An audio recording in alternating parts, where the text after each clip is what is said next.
Hey, Topping Airlines Math Industry, and we are going to take a look at the mass on a spring.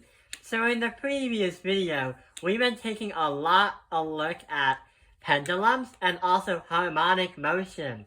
But in this one, we're going to do a lot about springs.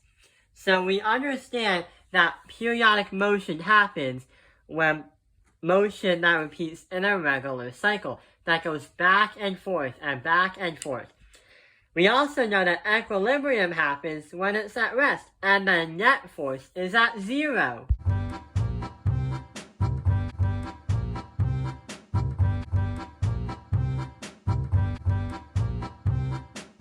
However, when the object is pulled away from its equilibrium, the net force is no longer at rest. Bubble, now it's just the two of us. Now get me to the top. I'm only doing this because you'll kill me if I don't. Yes. 3, 2, 1, go. Whee! We also understood that simple harmonic motion is a force that restores the object back to its equilibrium, and it's directly proportional to the displacement of where the equilibrium or where the object was at rest before.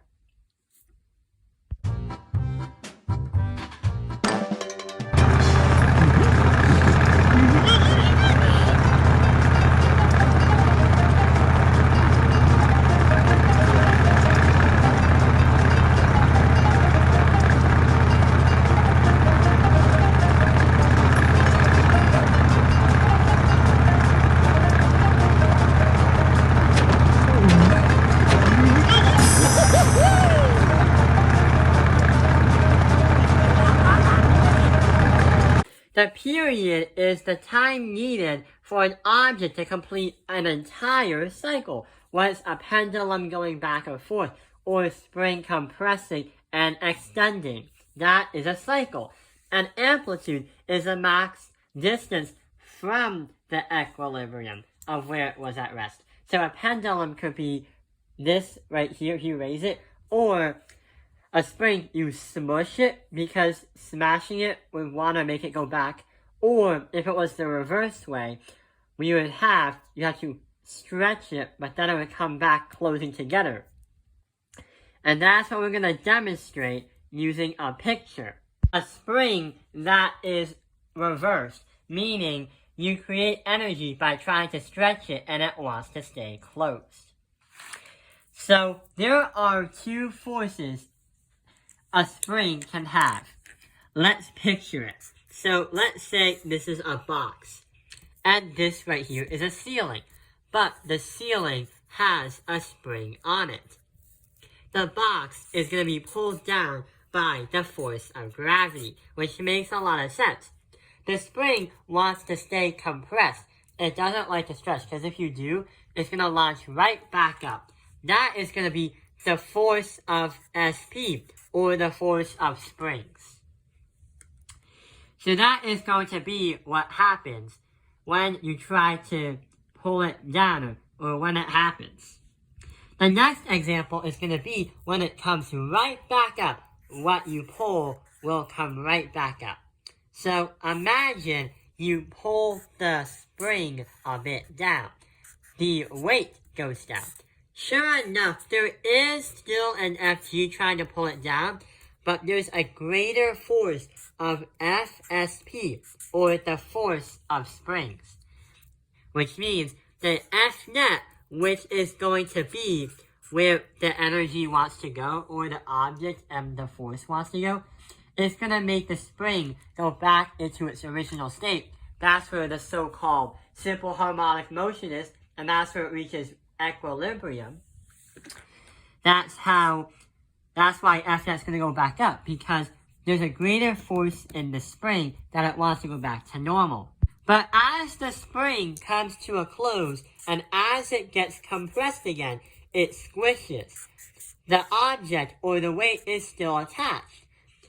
Of course, F of G is still going to be there, but the FSP is still also there too. Nothing is moving because you reached a net force of 0. That's because the spring and the box, or the mass or the weight, is at its equilibrium, meaning it's at rest. The spring wanted to stay compressed, and that's what it has, and that's what it is doing right now. There's no force because there's nothing moving, and there's no unequal balance of forces playing around. So therefore, our F net is 0. But that thing is, if its F net is 0, it's going to come back right out again, but at a later force. So assume that this is our spring again. It's going to go back down to original Fg and Fsp.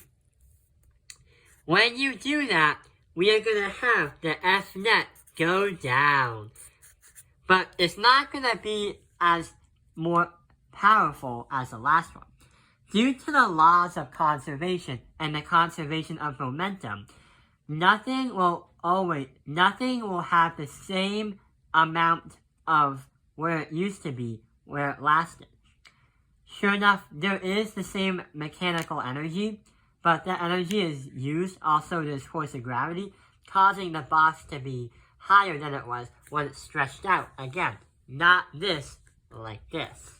There's laws of conservation and the momentum being used when this happens. And this is the 4 stages of the simple harmonic motion with a compressed spring.